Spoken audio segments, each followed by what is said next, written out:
Olá, gente, tudo bem? Sejam muito bem-vindos a mais um episódio do podcast do Rap Lago. Vamos juntos discutir infância, adolescência e os principais desafios que nós, família, sociedade, rede de apoio, enfrentamos nessa tarefa hercúlea de educar os nossos filhos para o mundo. O Rap Lago tem na sua essência o cuidar, não só das pessoas, mas também do meio ambiente em que vivemos e das relações que se constroem nesse dia a dia de contato com a natureza e com o outro. No podcast de hoje, como a gente pode fazer com que os nossos filhos se interessem pela literatura? Eu acho que todos os pais sonham, que os filhos sejam leitores. Com a gente hoje, o Caio Tosi, que é escritor, roteirista, jornalista, e a Janaína Barros, que também é jornalista, especializada em literatura infantil pela PUC Minas, comentarista do Páginas da Infância da Rádio CBN, comigo, Vitor Cunha, diretor do Rap Lago, nessa conversa. Sejam muito bem-vindos, um prazer recebê-los aqui no podcast. Obrigada pelo convite, uma alegria estar aqui. Obrigado pela oportunidade. Bom, a pergunta de $1 milhão. Como é que a gente faz para que os nossos filhos sejam leitores, Jana? É a pergunta de $1 milhão mesmo, Rita. E eu acho que a primeira reflexão que a gente deve fazer é como essa família se relaciona com a leitura. Como a leitura está nessa casa? Os pais são leitores? Como essa criança teve contato com a literatura desde cedo? E como a literatura é pensada nessa casa? A literatura é pensada como apenas um caminho para o desenvolvimento cognitivo? É apenas um marco de alfabetização, da decodificação de signos? Ou essa família enxerga a literatura como uma oportunidade para incentivar a criatividade, a imaginação, para fazer essa criança pensar, para desafiar a criança a criar hipóteses, a afirmar o pensamento crítico? E mais do que isso, eu acho que é importante essa família também ter a ideia de que a literatura ela faz pela criança uma aproximação do que é o mundo. Então, quando você apresenta a literatura para o seu filho, você está dizendo, eu te apresento o mundo. E o que essa criança vai fazer? Essa criança pode encontrar ali proximidade com a história, proximidade com os personagens, ao mesmo tempo em que ela pode encontrar outras vidas. Ela pode não se reconhecer, mas ela pode desenvolver a empatia por uma questão que não é dela. De certa forma, ela se reencontra e ela cria um espaço de vivência ali, em que ela também pode experimentar outras vidas. Ela se conecta com questões muito humanas, que vão fazer parte da vida dela e que, com a literatura, ela vai ter a possibilidade de simbolizar. Uhum. Então, acho que tudo começa em casa, com essa... Eu gosto muito de uma citação de uma antropóloga francesa chamada Michelle Petit. E ela estuda a literatura e, principalmente, acompanha jovens e crianças em situação de muita vulnerabilidade. E o que a leitura faz por esses jovens e essas crianças? E ela diz, as primeiras coisas são disponibilidade e hospitalidade. Como você está disponível para estar com essa criança na leitura? E isso não envolve só essa parte cognitiva, envolve o corpo, e a gente pode falar um pouquinho mais para frente. Uhum. E como você recebe essa criança? Uhum. Isso são dois pontos chaves para que a leitura aconteça. Caio, vou repetir a pergunta para você e vou aproveitar para mostrar. Esse aqui é o seu mais recente, É o mais recente, é o Sagaz. Sagaz e os garotos do Caio Tosi. Todos esses aqui são do Caio. Essa mesa aqui que vocês estão vendo cheia de livros são escolhas da Jana, que a gente vai tentar aí no meio do podcast conversar sobre elas. Como é que você vê essa questão? Como que a gente transforma crianças em leitoras, Caio?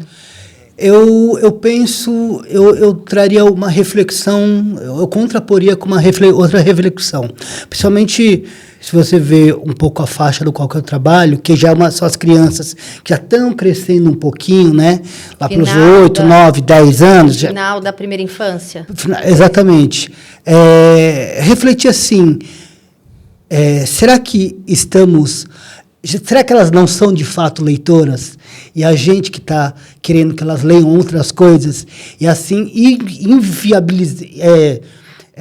não validamos o que elas estão escolhendo. Ou seja, estamos colocando muita expectativa ali nessa criança. Exatamente. Fico nessa reflexão porque eu percebo muito, principalmente nessa transição, né, da infância já para uma fase pré-adolescente, não sei que chega a ser a juventude, onde elas também ganham. Eu concordo totalmente com a Jana sobre a construção do primeiro momento, mas também chega esse momento que você precisa fazer uma transição, e todo mundo faz a transição, a família, os pais e a criança, quando eles começam a ter uma autonomia também de escolher o que eles querem ler, e nós, adultos, ficamos falando o tempo todo assim, não, deveria estar lendo outra coisa, algo que desafie mais, e a gente começa a deixar de lado o que eles estão escolhendo. Não valorizar as escolhas. Que a escolha é menor, que devia estar... Então, acho que tem essa reflexão, em certo momento, de olhar e abrir uma escuta. A gente baixar um pouco a guarda desse adultocentrismo que a gente carrega e falar, mano, por que não isso que ele está escolhendo? Às vezes acontece quando as crianças nessa faixa etária começam a ler quadrinhos, Exatamente. Né? Que muitos pais falam, isso não é literatura, Exatamente. isso é... Eu sempre fui daquelas que, para mim, Exatamente. que tivesse lendo, estava valendo.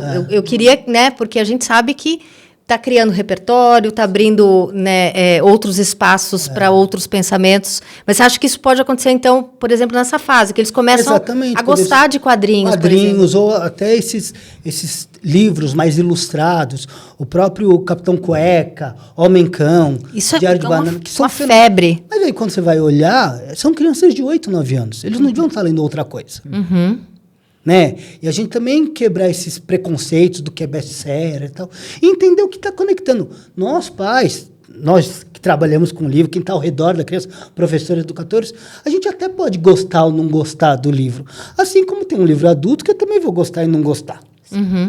Só que eu acho que é importante respeitar e entender o que está conectando. E a partir dessa conexão, da percepção do que está chegando, aí sim a gente... Já que vai começar, né, depois de uma fase aí do pré-adolescente, um monte de outras questões emocionais, corporais, enfim, uma nova aventura, como a gente continua puxando o fio a partir disso que já conectou? Ao invés de falar, não, você deveria estar lendo outra coisa e não essa. Você precisa de mais desafio. Porra, mais desafio? Já é? Você sabe que você me falou isso, eu lembrei de uma coisa muito interessante. Eu sou formada em jornalismo, fiz faculdade de letras, entrei na faculdade de letras em 2019. E ali tinha toda uma geração de alunos de primeiro ano de letras que estavam lá por conta de Harry Potter. Exato. Era assim, era uma, né, porque eles pegaram bem essa coisa da infância, do começo da adolescência com Harry Potter, despertaram para a literatura de alguma forma e estavam ali na faculdade. Tinham vários professores que valorizavam isso e tinha outros que apontavam o dedo como se fosse uma literatura menor, né? Exatamente. Jana, obviamente, quando a gente vai dar um livro para um filho, para um sobrinho, a gente quer fazer uma curadoria, a gente quer oferecer o que há de melhor, entre aspas, né? Qual seria, assim, pensando, um livro de entrada, né? Tem um sobrinho, quero comprar um livro e presenteá-lo para ver se... Qual a idade? Tem que falar a idade, né? Que senão fica... Não, a idade que começa a ler, né? 6, 7 anos. Esse é um ponto interessante. Eu até queria aproveitar o que o Caio falou sobre as crianças nessa virada e trazer uns dados aqui da Retratos da Leitura, que são bem interessantes. Nessa faixa de 11 a 13 anos... Na pesquisa que saiu no fim do ano passado, não houve queda. Entre essa faixa, 81% são leitores. A faixa anterior, que é de 5 a 10 anos, houve uma queda de 71% para 62%. Mas, ainda assim, essa primeira infância, e depois de 11 a 13 e de 14 a 17, está nessa faixa que compreende entre os 62% e os 81%. Essa faixa só vai cair realmente abaixo de 50% a partir dos 30 anos. Então, as crianças, os pré-adolescentes e os jovens são ainda os que mais leem no Brasil, embora a gente tenha uma percepção contrária a isso. Verdade. E aí, voltando na sua pergunta sobre a partir de que idade, a leitura já há estudos de que é possível ler para a criança a partir do momento em que ela nasce.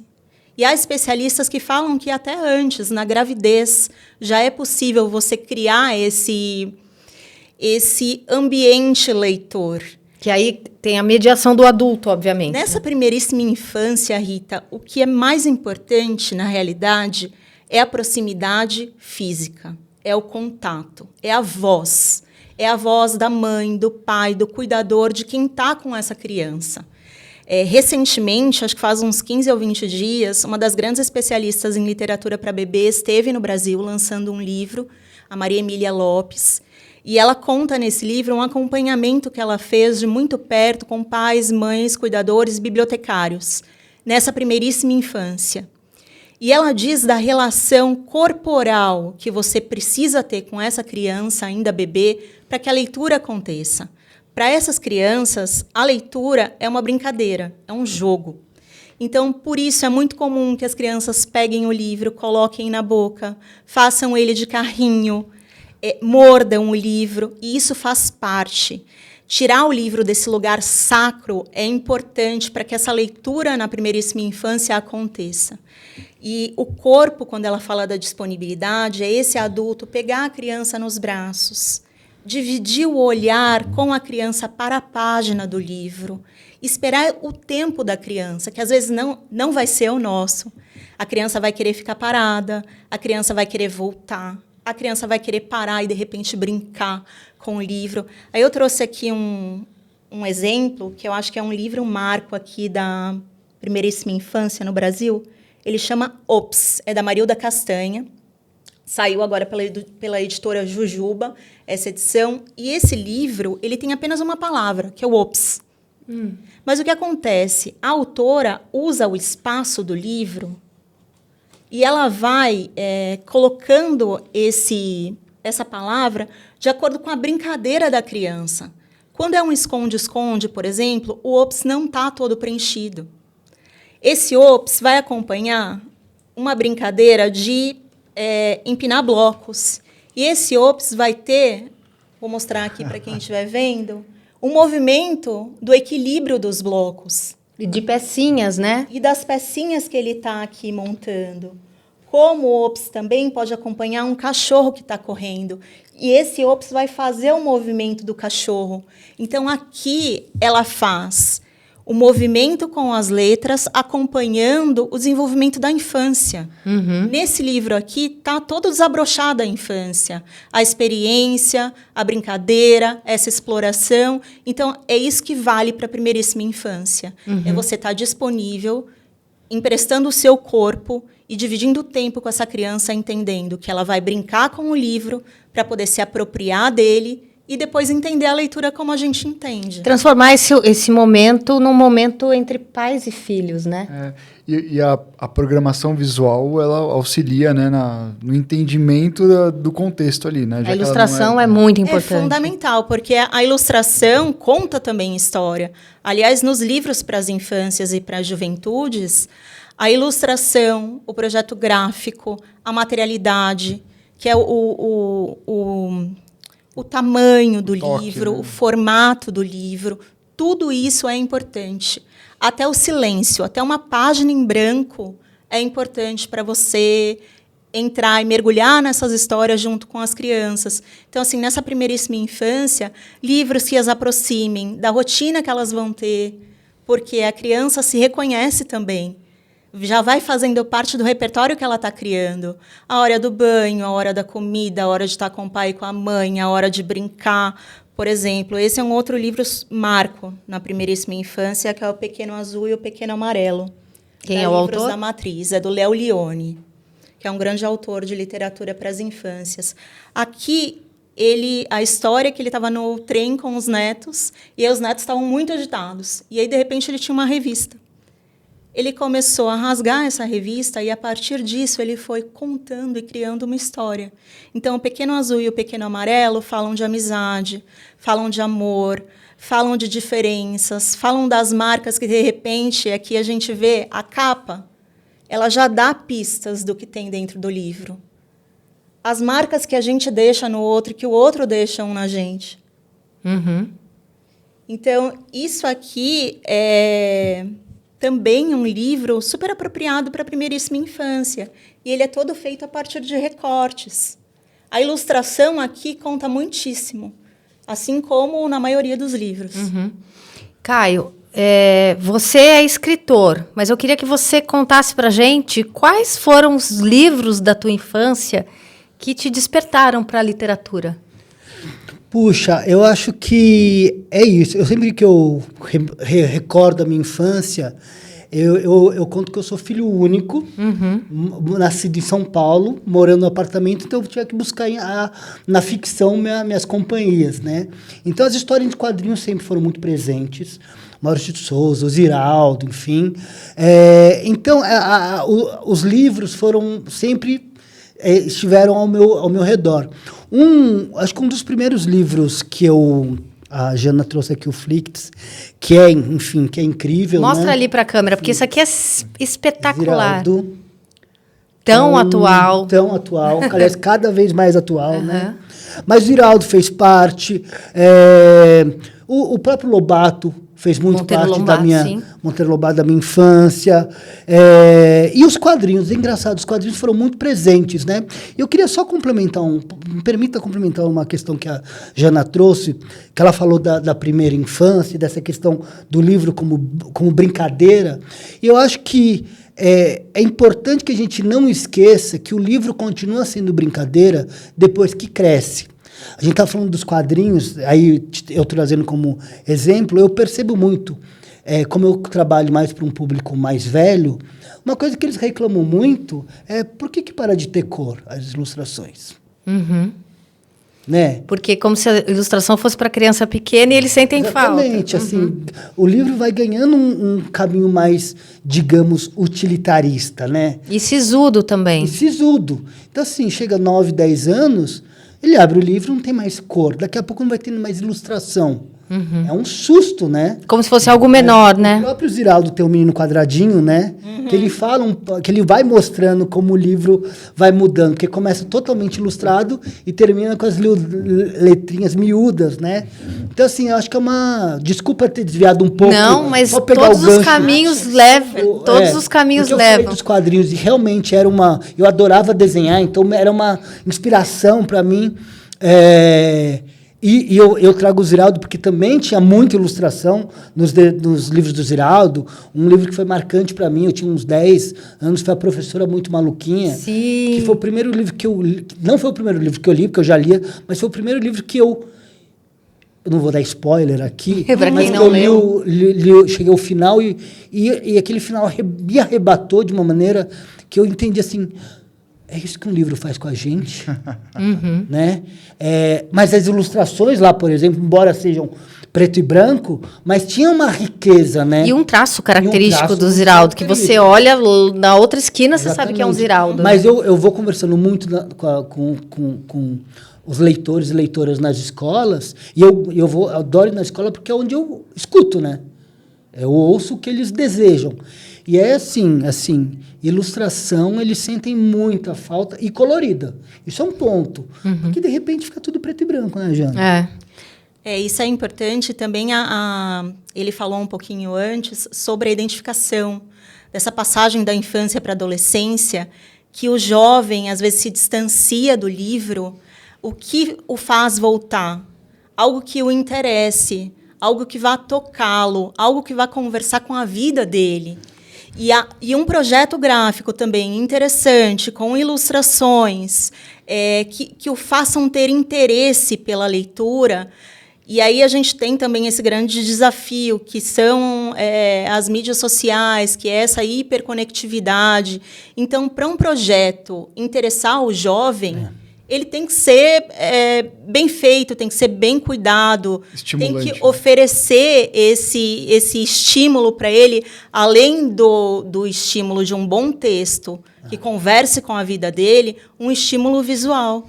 E eu estava conversando com o Caio antes do podcast começar, das oportunidades que os pais não podem perder de capturarem o filho para leitura novamente, que foi o meu filho, que tem 15 anos, que foi no cinema assistiu Ainda Estou Aqui, do Walter Salles, e veio me perguntar por que o Marcelo Rubens Paiva estava numa cadeira de rodas, porque isso não fica claro no filme, né? Porque o filme não é sobre o Marcelo, o filme é sobre a mãe do Marcelo, Eunice Paiva.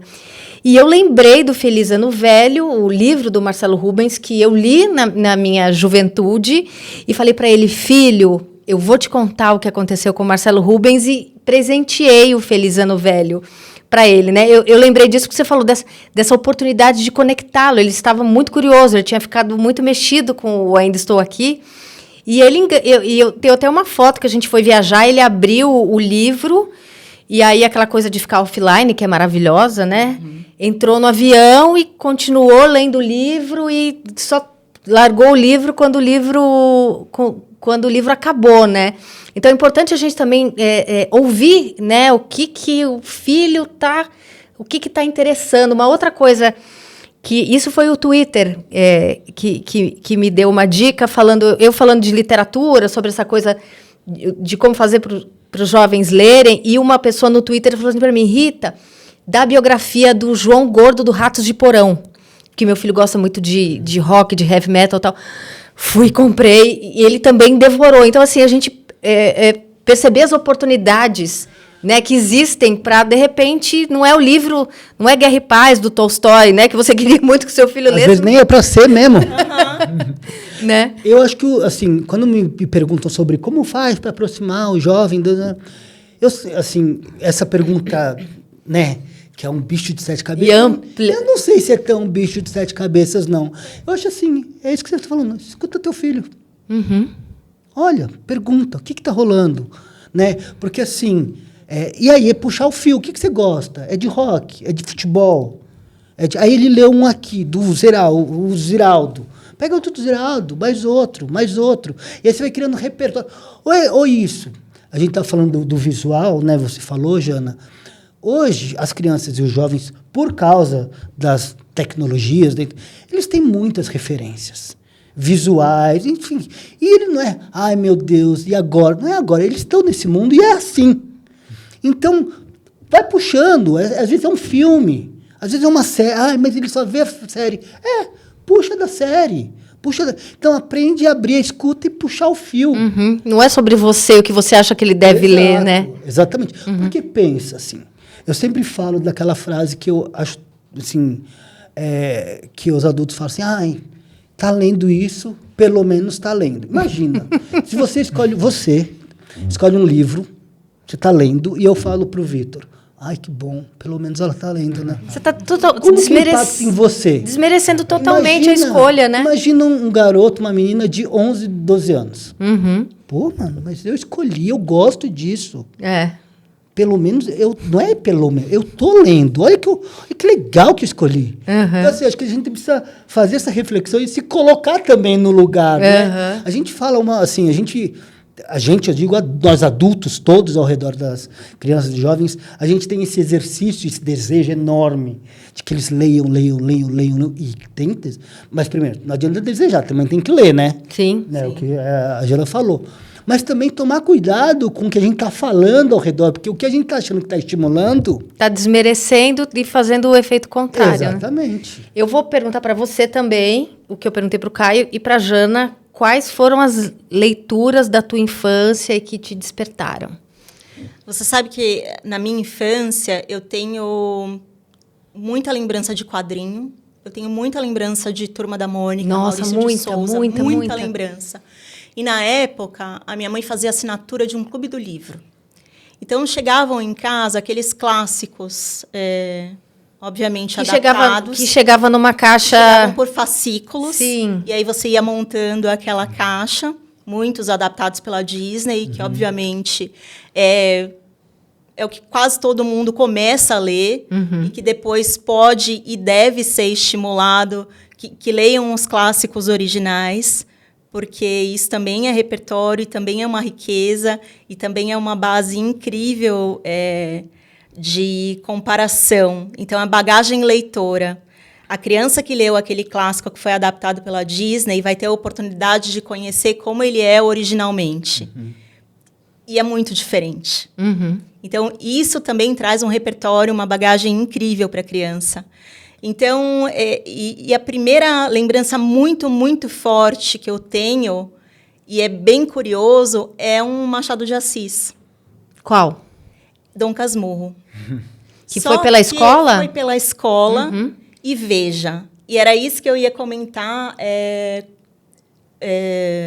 falando junto com o Caio aqui, sobre como estimular o jovem, principalmente nessa virada de idade.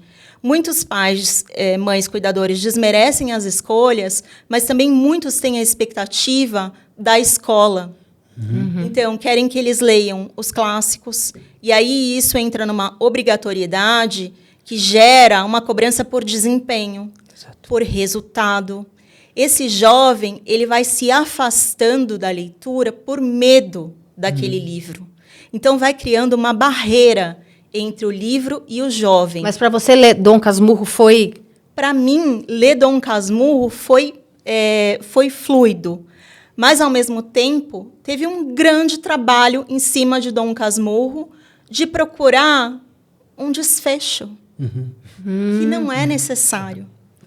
Então, assim, muitas vezes vem depois da leitura esse trabalho, essa busca por um significado único, por uma única, por um único caminho desse livro.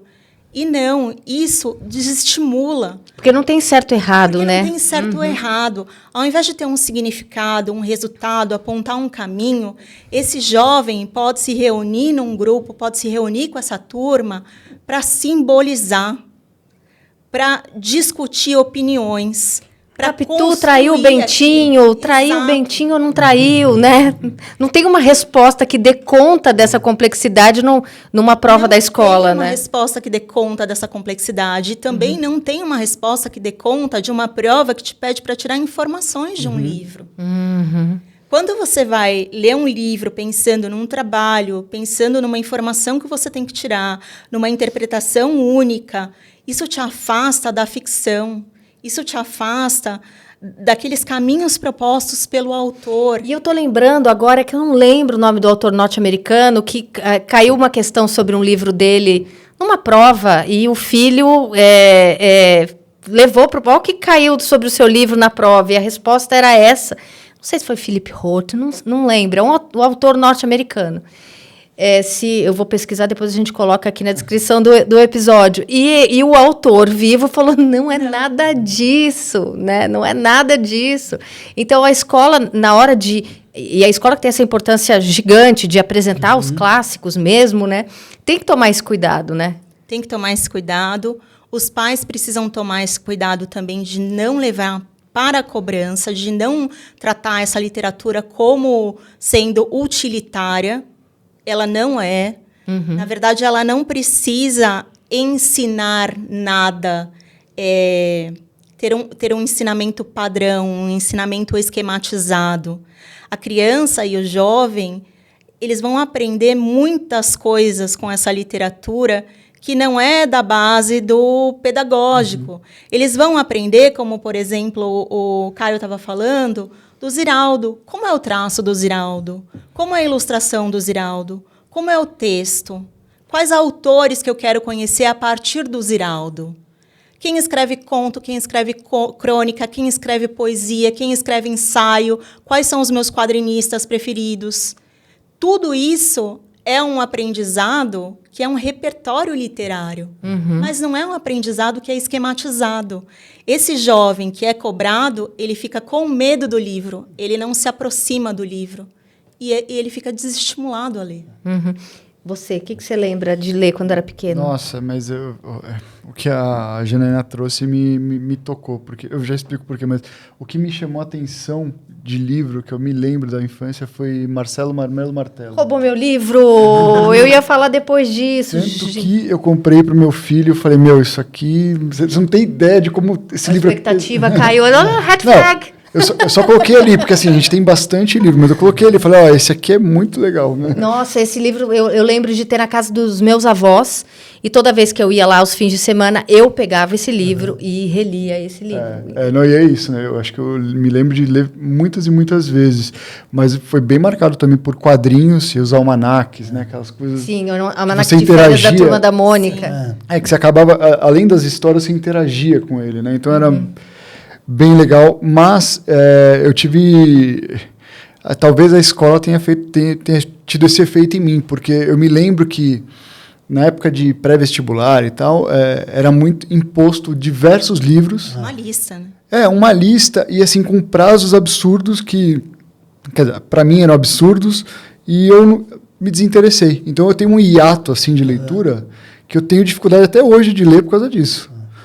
Me marcou, né? E, então, assim, hoje eu tento retomar, e a Lúcia me ajuda nisso, mas... Mulher dele. Mas eu tenho muita dificuldade. Eu tenho uma dificuldade que, na verdade, eu leio uma página e eu esqueço o que aconteceu. Então, eu tenho que voltar à página. Então, assim, se torna uma leitura de uma que era para ser em 15 minutos, eu leio em 1 hora, entendeu? Então, eu tenho essa dificuldade, mas eu tento absorver o conteúdo de outras maneiras. Meu pai queria muito que eu fosse uma leitora e ele me impunha, entre aspas, livros muito além da minha compreensão. Sim. Então, nessa época que eu estava Ruth Rocha Total, Marcelo Martelo, meu pai me trouxe A Volta ao Mundo em 80 dias, do Júlio Verne. E eu não estava, eu tinha 8, 9... Eu lembro que foi uma coisa tão forte, que estava tão além da minha compreensão, que eu tenho imagens daquele livro na minha cabeça, ainda de um esforço absurdo de tentar entender. E aí eu fui reler esse livro na idade adulta, e eu falei, caramba, não é um livro difícil, né? Mas é que para aquela cabeça de jovem, né? Maturidade, né? Mas meu pai tinha essa coisa de... E ele fazia essas assinaturas também desses livros clássicos que a gente recebia pelo correio. E eu lembro que era uma coisa caríssima para o nosso poder aquisitivo. Então, tinha uma aposta ali muito grande, que no caso dele deu muito certo, porque eu realmente gosto muito de ler, mas podia ter dado muito errado, né? Muito errado. Eu acho que tem uma questão, e é isso que vai assustando, como o Vitor falou, como a Jana falou, como você falou, que a gente esquece, a gente está o tempo todo pensando na criança e do jovem, no futuro dele. Performance, né? E a gente esquece do presente. Tem que dar certo, né? O Ziraldo fala que o futuro é feito de muitos hojes. A gente está esquecendo dos hojes. Né? Então, assim, a gente está o tempo todo com o livro, com tudo, né? Mas com o livro, assim, para algo, com algum objetivo, para conseguir, para não sei o que lá, para achar. Outro dia, na escola da minha filha, veio o Clube do Livro e a professora pediu para eles lerem, 9 anos, tá? E achar o encontro vocálico. Eu arrepiei. E eu falei, Maria, minha filha, não é para encontrar nada. Mas, pai, não é para encontrar nada. E assim, eu acabei de conversar com a professora, e eu falei, puxa, acho que não estou querendo dar carteirada, nada, mas eu acho que não é assim, vamos pensar. Na oportunidade que esse livro está... Eu falei, mas você gosta de ler? Adoro. Quando você está à noite, lá você abre seu livro antes de dormir, você fica procurando um encontro vocálico? É sobre isso, né? A gente refletir. E também essa ideia também do livro, né? Que às vezes tem a expectativa dos pais, de ele precisa ler isso para, né? Ou a desvalorização, ele está lendo isso agora, mas ele ainda vai chegar lá. O Pedro Bandeira, que é craque, assim. Maravilhoso, fala, né? Autor de A Droga da Obediência. Uma lágrima, enfim. Ele fala, porque a gente tem, às vezes, fala assim, ele está lendo isso, mas daqui a pouco ele chega no Machado de Assis. Não é para chegar assim, não é né? Não é uma meta. Ele fala, meu livro, o Pedro fala, meu livro não é o primeiro degrau para nada. Meu livro já é a experiência, né? Eu acho que isso é importante, porque a gente está o tempo todo querendo que eles, crianças, e desde pequenininho, né? Que cheguem em algum lugar e a gente esquece do que eles estão vivendo, né? Você sabe o que eu lembrei? Tem um livro bem recente de um escritor norte-americano que tem mais de 20 livros publicados para as infâncias e adolescências, é o Mark Barnett. Sim. Se chama A Passagem Secreta. Maravilhoso esse livro. E ele vai refletir justamente sobre essa literatura, o que traz, o que as pessoas pensam. E eu achei genial que ele criou uma teoria das 3 tias da literatura infantil. Então, você pensa naquela tia, que é a tia que está super comedida e tal, aí vem perto uma criança, ela começa a falar alto. E ela quer agradar essa criança. E qualquer palavra que ela acha que a criança não pode ouvir, ela soletra, mesmo que seja feio. Então, ela fica naquele cuidado de nada sair do script do que ela acha que a criança pode. Depois vem a tia que está pronta para corrigir a sua postura na mesa, como você está falando, como você está comendo. Eu sou a adulta responsável, portanto, você precisa me ouvir e fazer o que eu estou falando para você. E, por último, tem a última tia, que é a tia legal. Essa tia entende de literatura, essa tia entende de esporte, essa tia entende de culinária, mas se ela souber que a criança entende e gosta de qualquer uma dessas 3 coisas, ela vai pedir para a criança ensinar o que a criança sabe. Então me conta, o que você acha da culinária? O que você acha? Você pratica esporte? Puxa, me ensina, como é que é? Então, é isso que o Caio está falando. Existem vários livros para as infâncias e para as adolescências. Tem aquele livro que quer proteger a criança. O livro colorido, o livro que é cheio de estímulos, o livro que traz tudo que pressupõe-se que a criança gosta, mas que a gente não sabe se a criança gosta ou não. Tem aquele livro que tem a moral, que tem os costumes, que tem os ensinamentos. E quando o livro para as infâncias surgiu, lá em 1800, ele tinha mesmo esse caráter. E esse objetivo, né? Esse objetivo era mesmo para ensinar, tinha essa moral, esses bons costumes e tal. Só em 1900, muito tempo depois, é que começaram a aparecer os livros como a gente entende hoje, que faziam a criança se enxergar, que tinha a infância no livro, os interesses da criança, que a criança podia encontrar ali um pouquinho da rotina, um pouquinho dos pensamentos, que acreditava que a criança era uma pessoa, era um ser pensante e sonhador. E é isso que a gente vê hoje que representa a tia legal. Quer dizer, livro para as infâncias e as juventudes. Por que a gente fala assim? Porque uma infância só é vista na sociologia da infância, mas dentro dessa infância há muitas experiências. Nenhuma das nossas infâncias aqui foi igual. Como não é igual a infância de uma criança que vive numa zona de conflito. Como não é igual a infância de uma criança que vive numa comunidade rural. E não é igual a infância de uma criança que vive numa situação de vulnerabilidade social e pobreza. Então, todas as crianças devem estar representadas e se enxergarem na literatura. E aí está a parte legal. É você ouvir a criança e colocá-la nas histórias. Então, o que é interessante para o autor também tem que ser interessante para essa criança que está lendo. E aí é que acontece esse encontro, né? Essa criação de subjetividades conjuntas, onde a criança, o adolescente, esse leitor, também pode ser coautor dessa história. Ô, Caio, como é que você vê, nesse contexto de hoje, os cancelamentos de obras, principalmente para a infância?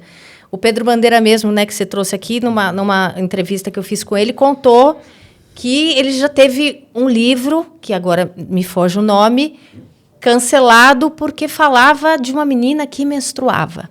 Então, os pais agora ligando para as escolas, indo para a rede social, cancelando não só para crianças pequenas, mas para adolescentes. A gente teve o Jefferson Tenório recentemente, o Ricardo Lízias também com o Céu dos Suicidas. Como é que você vê essa patrulha dos pais em relação ao que o filho pode ou não pode, deve ou não deve ler? Eu acho perigoso porque, na verdade, o efeito é contrário, né? Na verdade, quando você está assim, você quer proteger o teu filho de algum perigo, na verdade, o que a arte faz? A arte vem para... Eu digo a arte porque eu acho que a literatura e tantas outras, né? O cinema, o teatro, as canções, enfim. A arte vem para dialogar, às vezes para abrir diálogos onde nenhum outro lugar, nem na família, nem na escola, tem diálogos abertos. E pensa assim, na infância, e aí depois na juventude, acho que mais latente, acho que na infância também, mas quando você está entrando nesse momento misterioso, onde a vida vai ficando mais treta, né? Com tantos desafios, medos, angústias, e nem você não sabe explicar, às vezes é a arte, é o livro, que te aponta caminhos, te apazigua. E em temas diversos, às vezes é isso.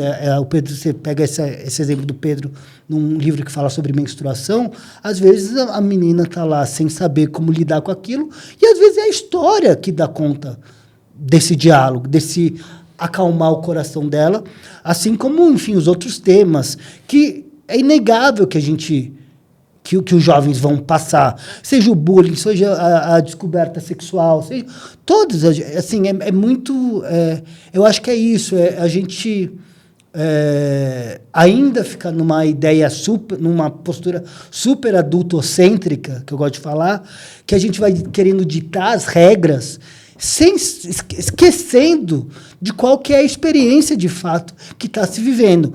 Lógico que nós, pais, adultos, professores, temos que ajudar nesse caminho. Mas não quer dizer apagar as experiências, né? Fingir que não existe, porque isso, o efeito é muito mais. Nenhum livro vai estimular nada. Uhum. Não vai. Nada. Muito pelo contrário. O livro abre diálogos para que haja reflexão, para que qualquer coisa possa acontecer. Como é que você vê, Jana? A gente vê nos últimos anos esse movimento, né? Eu concordo inteiramente com o Caio, e aí entra uma questão também importante, tanto nessa aba da censura, quanto na aba do incentivo. É não subestimar a capacidade da criança. Não subestimar a capacidade de entendimento dessa criança e desse jovem com questões que fazem parte da vida. Como a menstruação, como a chegada do primeiro amor, como o luto, como a guerra.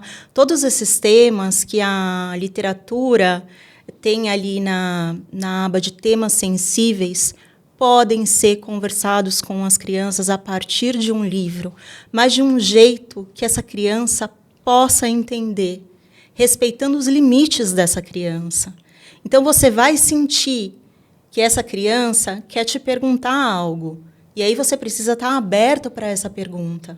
E não se antecipar a essa pergunta, não se antecipar a essa curiosidade, e, de repente, despejar informações que ela ainda não está preparada para absorver. E aí, ouvindo o Caio sobre isso, eu me lembrei de uma história bem especial com a minha filha. Até trouxe o livro antes de sair de casa, acho que foi um dos últimos que eu peguei, que é esse aqui, Quando as Coisas Desacontecem. De quem é? Quem é o autor? Alessandra Roscoe com Odilon Moraes. Esse livro aqui fala sobre perdas, sobre luto, sobre impermanência das coisas. E eu estava lendo o livro com a minha filha. E a gente se detém muito nas ilustrações do Odilon, que são muito lindas. E aqui ele constrói essa noção da passagem do tempo pelo céu. O céu que vai ficando rosado, que vai mudando de cor, que vai escurecendo os vagalumes. Essa menina está numa praia brincando com um amigo e com um cachorro. Lá pelas tantas, tem uma página em que ela aparece com o cachorro. E daí por diante, você não vê mais o amigo. Uhum. E ela vai refletir sobre justamente essa impermanência, sobre a saudade, sobre o que fica e o que não fica. Logo depois que a gente estava lendo e que a menina aparece com o cachorro e o amigo não aparece mais, a minha filha me chama a atenção. Mamãe, o amigo dela foi embora. Imediatamente. Imediatamente e naturalmente. Não veio a pergunta para onde ele foi. Não veio a pergunta se ele morreu, se ele viajou, o que aconteceu com ele. A gente seguiu essa leitura até o final. Mas, assim, acolha a criança. Não subestima a capacidade dela de discutir sobre o assunto, mas também não se antecipa. Uhum. E se vier a pergunta, seja o mais honesto possível dentro das possibilidades daquela criança. E é interessante porque tem um artigo de vários enfermeiros, psicólogos, falando justamente sobre o luto na infância. E sobre essa necessidade que o adulto tem de contar histórias sobre o luto.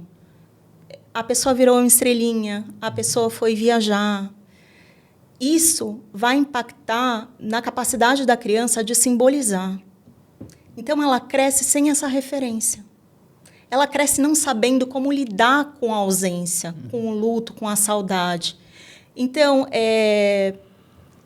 isso que eles falam, não esconda, não invente uma história, mas também não haja violentamente de uma maneira que a criança vai se afastar e se assustar. Ouça e vá colocando o assunto de acordo com o que ela te pergunta e com o que ela pode entender ou saber, ou, enfim, estar preparada naquela idade.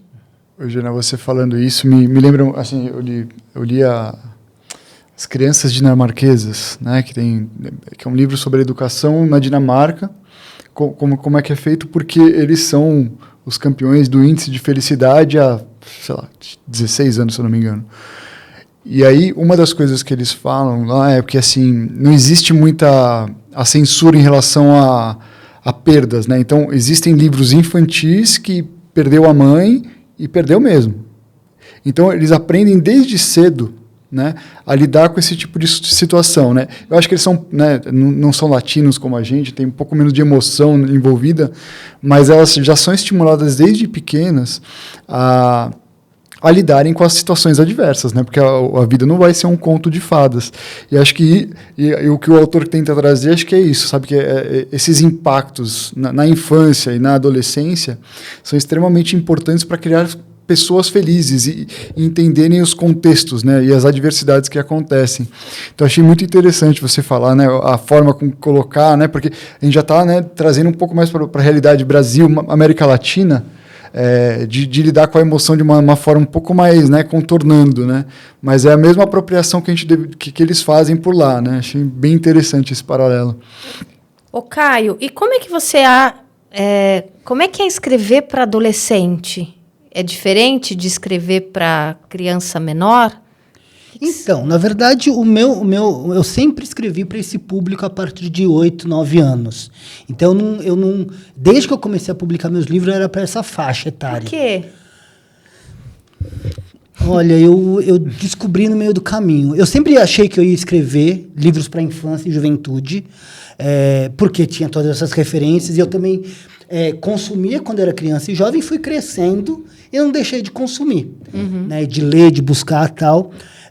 E eu achava que eu ia fazer livros mais para as crianças, só que quando eu fui, de fato, escrever meus projetos, eles saíam mais longos, sabe? Aventuras com reviravoltas, acontecimentos e tal. E aí eu descobri que era um lugar, que era o que eu gostava de fazer. E eles adoram também essa temática, né? E eu acho que é isso, eu acho que tem esse desafio. E eu sempre ouvi isso, e a Jana acho que ouve muito também, que é a fase mais difícil, né? Você estava falando do limbo do seu filho, né? Eu estava comentando aqui antes do podcast começar que ele teve essa fase, o Homem-Cão, o Capitão Cueca, e depois parou de ler. Aí o Caio falou assim, talvez ele tenha parado de ler porque é uma faixa que tem pouca coisa produzida. E eu acho que não é necessariamente tem pouca coisa. Eu volto lá no que eu tenho repetido sempre. O quanto estão sendo feitas coisas que olhem e escutem esse leitor. São relevantes para ele, né?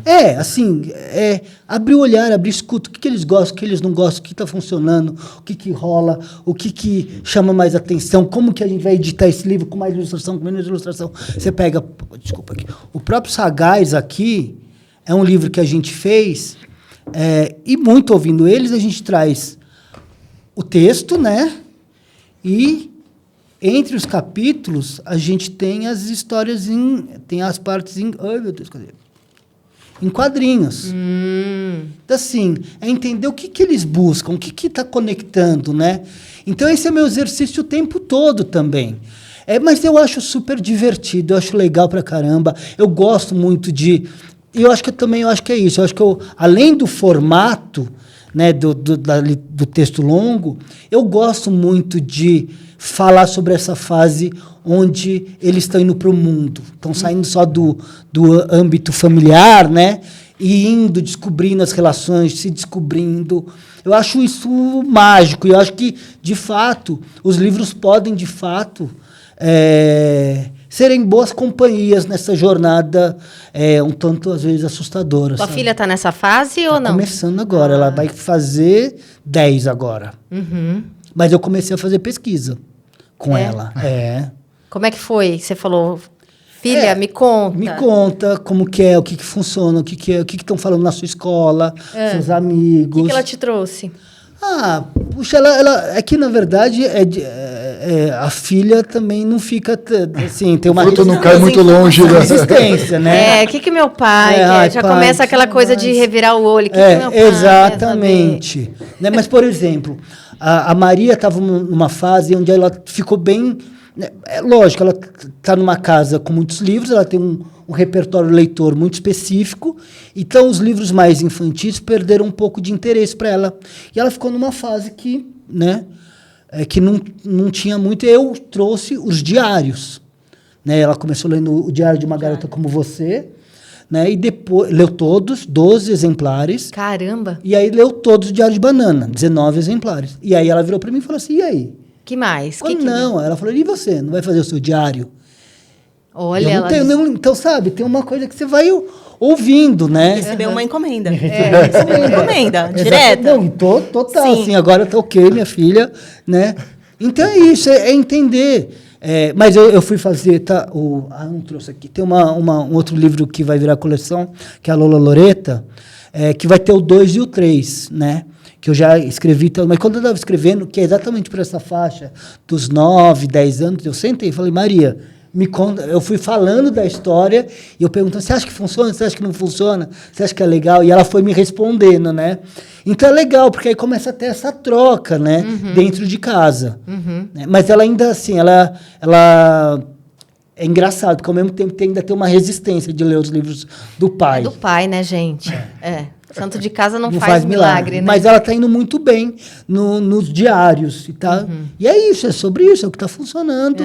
E é legal pra caramba, e é o que ela gosta. Jana, e você tem uma filha? Tenho uma filha, acabou de fazer 9 anos. A mesma faixa. A mesma faixa. E é interessante, não sei também se é porque a mãe estuda literatura, então tá o tempo todo com muito livro diferente e tal. Ela ainda não rechaça os livros ilustrados, livro-álbum, ela curte, ela gosta. Mas ela também já tem curiosidade pelo que eu estou lendo. Então, acho que isso é bacana. Tem uma certa idade, talvez, que eles começam a se interessar pelas referências do pai e da mãe. E não há nenhuma regra que proíba, de repente, de você apresentar um autor que você gosta muito para sua criança. E eu vou dar um outro exemplo. A gente foi a uma peça de uma companhia teatral que adaptou textos da Clarice Lispector, que não eram textos escritos para crianças, porém, conversavam com a infância da Clarice. Então, tinham textos que conversavam com a memória do carnaval dela, que conversavam com as memórias leitoras dela, que conversavam com a memória do pai, da mãe, da família. Ela ficou alucinada nessa peça de teatro. Depois ela quis ler o livro que foi adaptado. A partir do livro adulto, é que depois ela foi conhecer os textos da Clarice feitos para criança. Então, isso também é uma coisa que pode acontecer. Essa troca do adulto inverso, né? com a criança. E é interessante que, às vezes, o adulto também não sabe que o autor tem textos para crianças. E aí você pode fazer o caminho inverso. Você pode começar pelo texto para adulto e depois trocar com a sua filha ou com seu filho, ler junto os textos para crianças. Então, a Olivia, ela transita entre todos as opções, assim. Ela vai nos ilustrados, ela gosta dos diários, lê os diários de Pilar inteiros. Sim, de Pilar na Grécia, de Pilar na... O que é um formato também que chama a atenção das crianças, porque é um formato híbrido. Tem ali a ficção, né, a história da Pilar, mas tem também uma parte informativa. A autora vai trazer informações sobre aqueles países para os quais ela está viajando. Então, costumes, cultura, culinária, tudo isso desperta muito a curiosidade da criança e ela quer saber mais e mais. Então, livros informativos para essa faixa etária também abrem um mundo de possibilidades. Eu trouxe um grandão aqui que chama Mapas.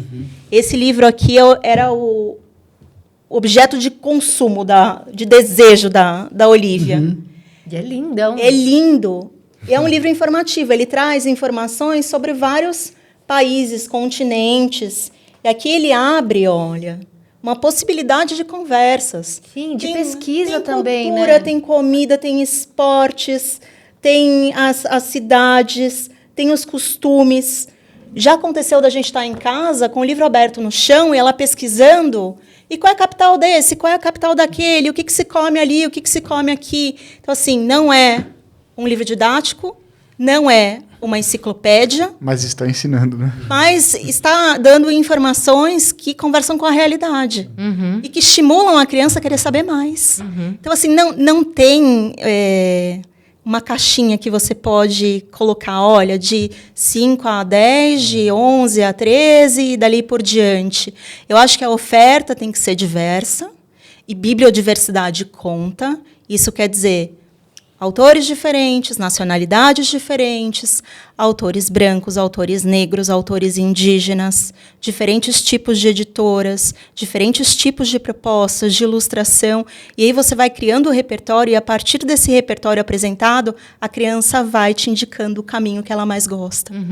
E como é que é você com seus pequenos leitores?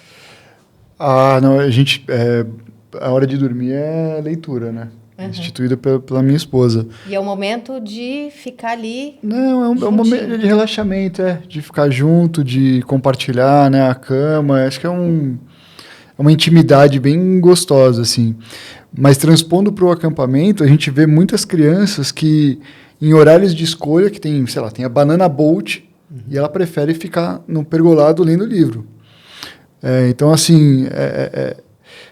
É muito interessante observar, né? Que ela está num lugar cheio de natureza, com vários amiguinhos, mas ela, naquele momento, ela preferiu. E não é porque ela está mal, porque ela está isolada, mas ela preferiu, fez uma escolha de estar ali. Porque provavelmente aquela história pegou ela de um jeito de que ela não conseguia mais esperar.